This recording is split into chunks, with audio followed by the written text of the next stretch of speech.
Hai guys, nama saya Dewi Arsinovitasari akan menjelaskan bagaimana pendapat saya mengenai adanya COVID-19 ini dengan berubahnya pasar dari aspek perilaku konsumen dan pelaku bisnis. Serta saya akan menjelaskan bagaimana pelaku bisnis menghadapi COVID-19 ini. Oke, sekarang yang pertama saya akan menjelaskan bagaimana dengan adanya COVID-19 ini dengan berubahnya pasar dari aspek perilaku konsumen.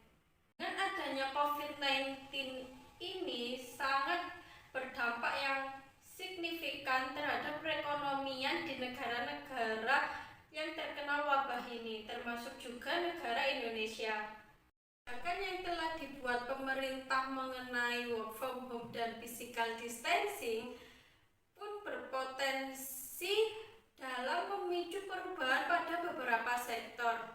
Misalnya pada sektor retail yang berimbas dengan menipisnya bahan baku. Hidup sehat dan bersih sangat meningkat tajam, seperti memakai masker, mencuci tangan berkali-kali, mengonsumsi vitamin untuk meningkatkan imunitas tubuh.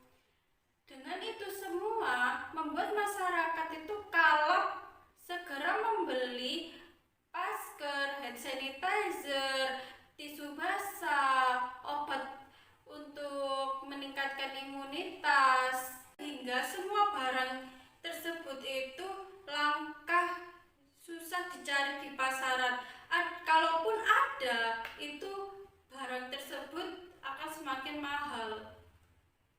Rumah tangga pun juga kalap untuk membeli kebutuhan-kebutuhan esensial seperti mie instan, beras, gula, snack, biskuit, saus, sarden, dan lain-lain. Mereka mulai mempertimbangkan kemungkinan terburuk dengan mengisolasi dan mengarantina diri di rumah.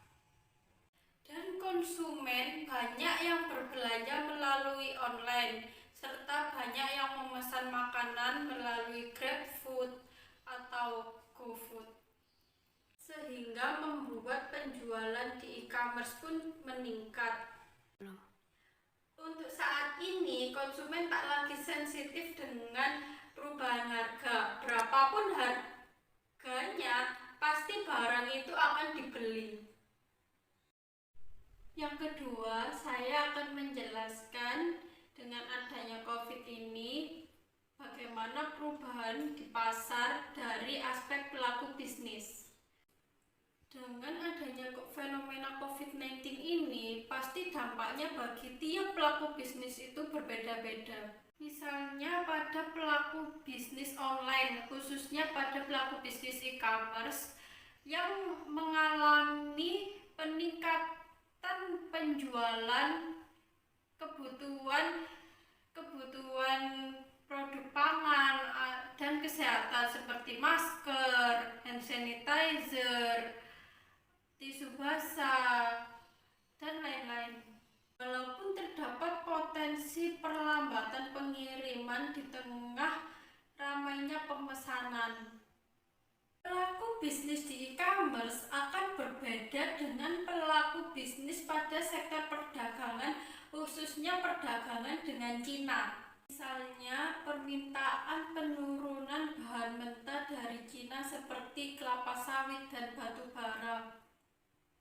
Itu semua akan mengganggu sektor ekspor di Indonesia, yang akan menyebabkan penurunan harga komoditas dan barang tambang.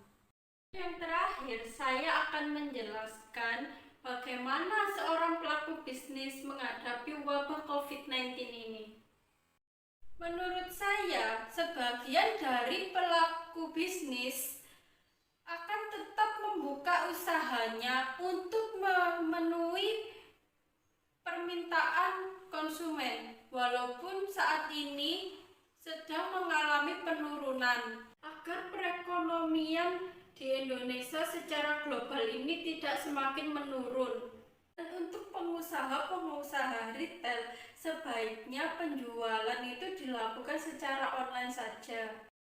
Untuk para pelaku bisnis, sebaiknya membuat SOP untuk menghadapi fenomena COVID-19 ini sebagai petunjuk keamanan dan kenyamanan karyawan. Misalnya akan mengecek suhu badan kepada karyawan dan pelanggan yang akan masuk, serta menyediakan hand sanitizer di depan pintu masuk. Sekian penjelasan yang telah saya sampaikan terkait dengan adanya fenomena COVID-19 ini dengan perubahan di pasar dari aspek perilaku konsumen, pelaku bisnis, serta bagaimana pelaku bisnis menghadapi COVID-19 ini. Sekian dan terima kasih. Wassalamualaikum warahmatullahi wabarakatuh.